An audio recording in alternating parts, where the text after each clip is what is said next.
So thank you all for attending our peer groups open house for 2026. I'm Lindsay Sullivan. I'm the member experience manager here at CFMA.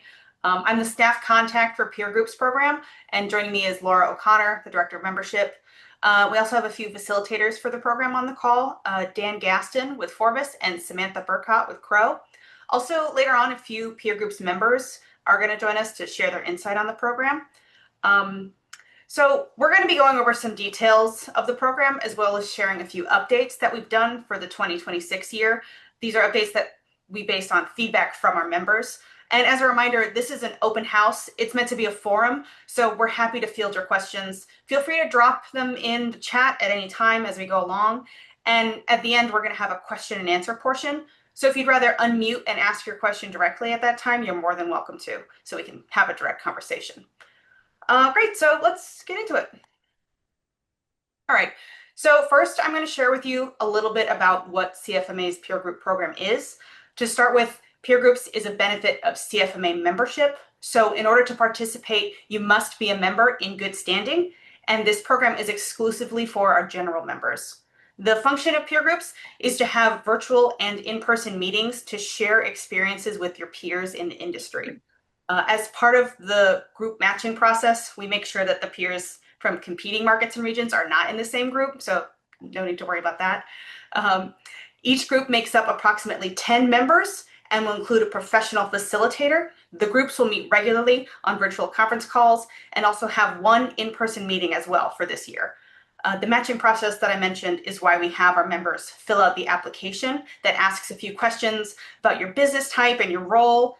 We primarily put groups together based on revenue size, job title, and industry type. And there's a few other questions on our application that we use to further narrow down the groups. And we do our best to make sure everyone is in the group with people that they can have a productive conversation with.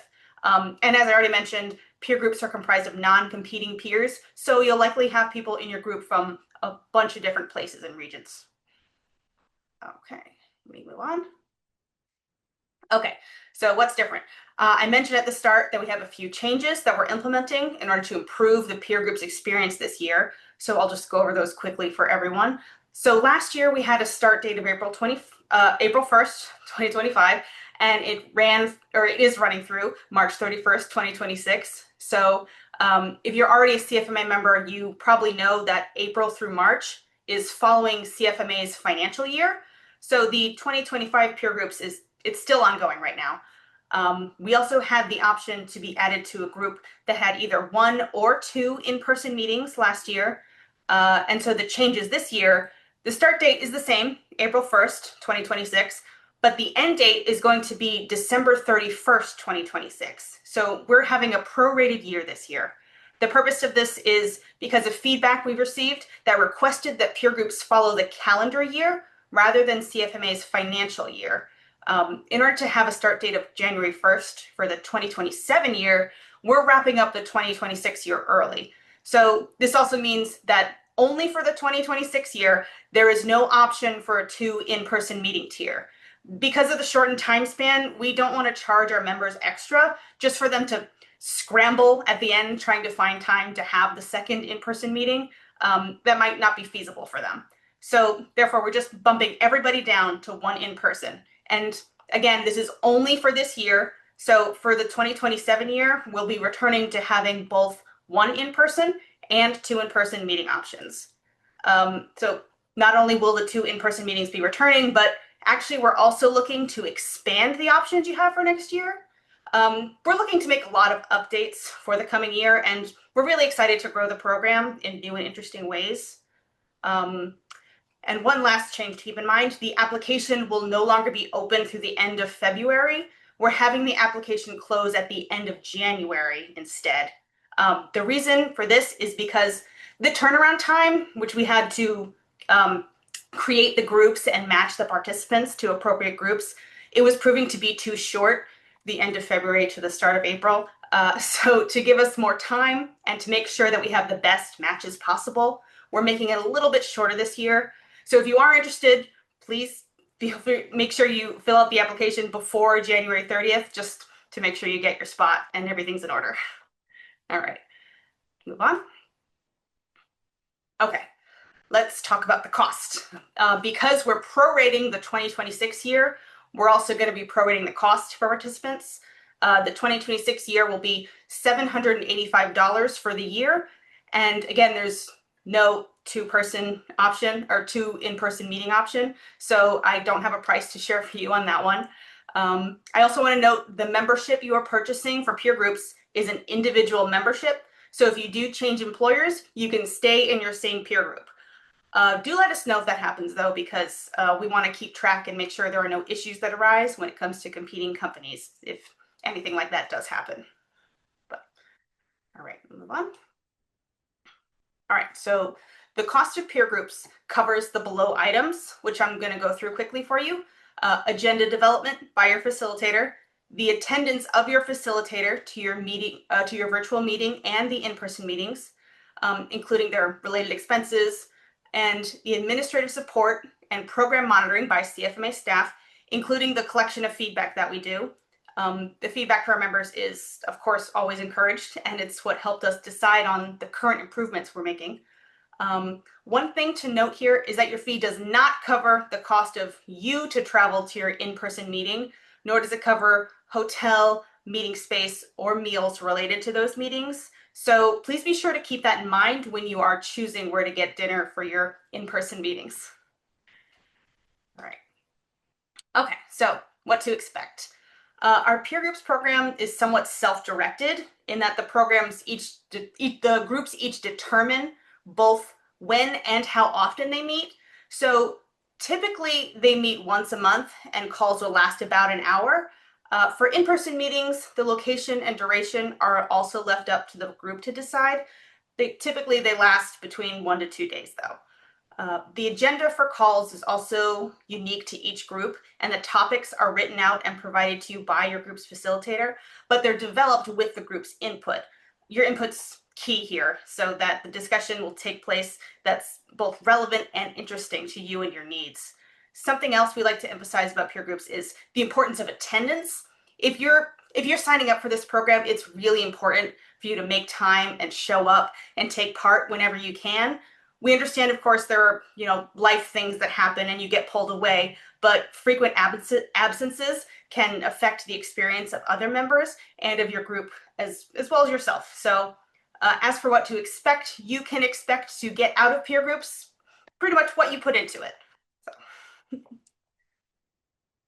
Okay, now I'd just like to let you meet a few of our facilitators because they're a big part of what makes CFMA's peer groups what it is. Let me introduce Dan Gaston with Forbes and Samantha Burkott with Crow. Dan and Samantha, thanks so much for joining the call today. Could you share a little bit about yourselves and your experience with peer groups? Thanks, Lizzie. I'm Dan Gaston. I'm a partner and the construction leader at Forbes Mazars. I've been doing the CFMA peer group program for about 10 years now. And I think this has been one of the most beneficial things for my career as a facilitator. And I always hear from the participants that this is the most beneficial thing they get out of CFMA.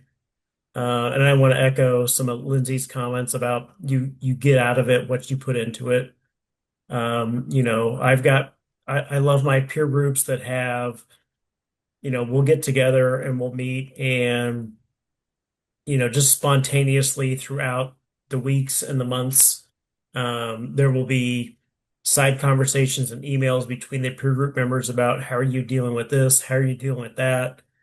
And I always like to say, that we don't all have the answers, but it's good to know some of us are all in the same place, and it's kind of like group therapy.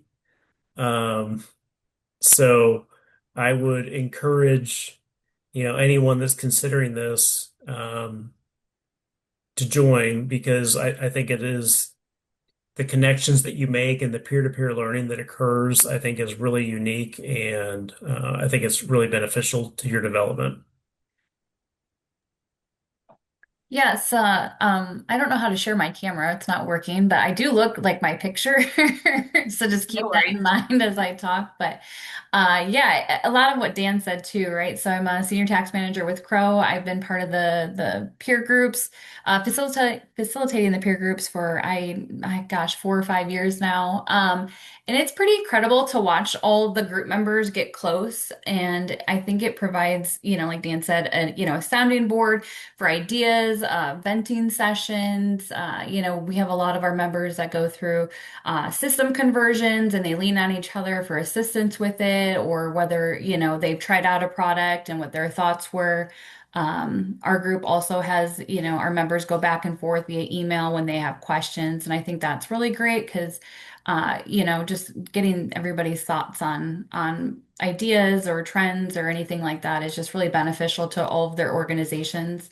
Um, Gosh, there was something else I was going to say, and I can't recall what it is. But yeah, we do one in-person meeting, and I think that we try to do that at the front of our session starts, just because when you have new members, I think if you meet in person early on, it really kind of sets the tone and makes you feel more comfortable speaking on camera, and that you're going to get more out of it the more you contribute to it. If you're kind of quiet, it makes it a little bit harder for us as facilitators, right? Because we're just there to help drive conversations and not so much as present to you guys. So it's, coming into it with your own thoughts and ideas is really beneficial for the group, I think.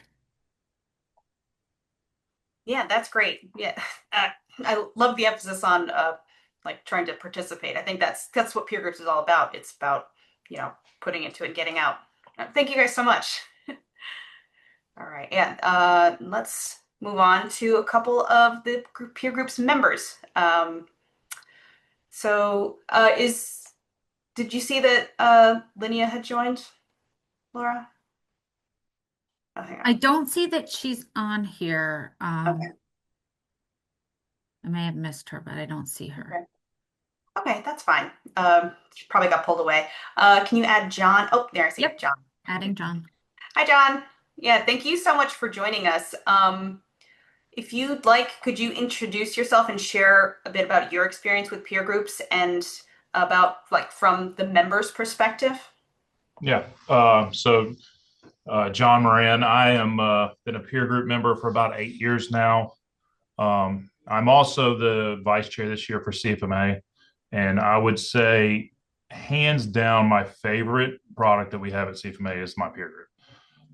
So if you're considering it, it is a great way to, like they said, get a community of people that are going through the same issues you are. Your group will, I mean, our group has stayed pretty constant over the years. We've had a few members retire and others come on, but for the most part, we're pretty consistent. And everyone is always there and apologetic if they're missing meetings. So I think, participation is key. Making the effort to get to the meetings is key. And yeah, I'll take any questions if anybody has them about the program. I think it's a great program that we offer. Yeah, I definitely agree. I think a lot of people who are members in peer groups have said that peer groups is their favorite part of CFMA also. So I appreciate you saying that. All right. So that's the end of my presentation portion. If you're interested in joining us for the New Year peer groups, the link to the application can be found on CFMA's website on the peer groups page. There's a helpful little link there for you. It's very easy to remember, just cfma.org/peer groups. And as a reminder, the deadline for applications is January 30th this year. So don't wait, get your application in now. Thanks to all of you for joining us. I'd like to wrap up by answering any questions you have.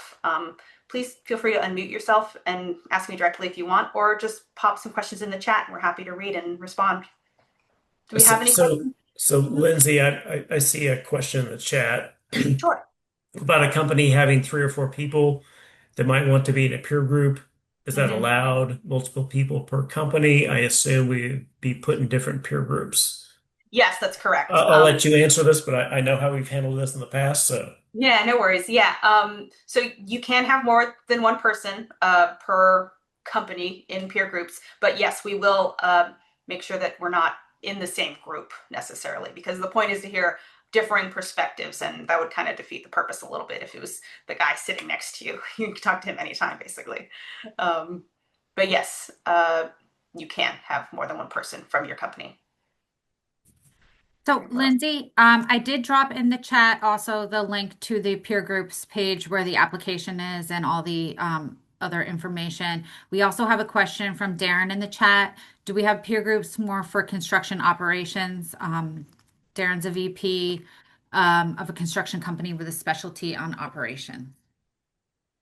So, I mean, I would answer that to put as much information in your application about what you're looking for as possible, and we will Yes. do our best. I don't think we can guarantee that match, but if you give us the information, we can do our best. Is that how you'd answer that, Lindsay? Yes, that's exactly what I would say. If you have a very specific industry that you're working in, please just feel free to either fill it up in the application, or you can also reach out to me after you've submitted your application with any more detailed information. Any extra information I'm happy to receive from you because it helps me with my matching, because I'm the one who's going to be doing that come the end of January.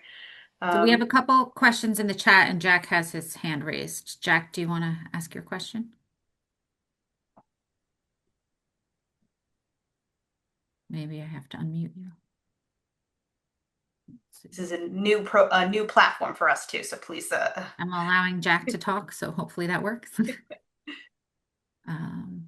Hey, Jack, did you have a question? No. Well, let me work on that. And oh, is Jack here? Yeah, no, I'm sorry, I did not. I just bumped the button. Apologize. Okay, no worries. No worries. Okay, so Donna's asking if we try to keep peer groups regional. Quite the opposite, actually. We like to have people from different locations because we want to make sure they're not in competing markets.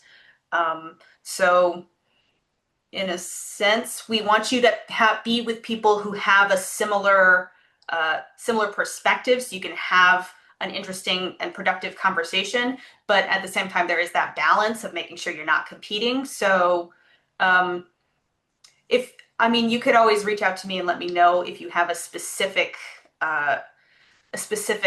industry that you're worried about, or region that you're worried about, then I'm happy to try to accommodate that. But typically, no, they're not regional. Yeah.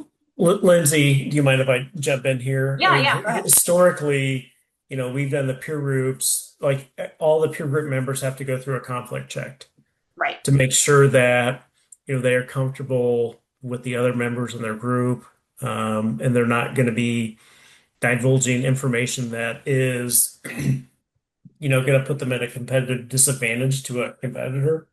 There's also an NDA that everyone has to sign to keep this information private. And as far as the location of the meetings go for the in-person, it's decided by a vote of the group. So the group kind of decides where they want to meet and what's a location that works for that group. So if you're concerned about travel, I mean, that's how it typically goes.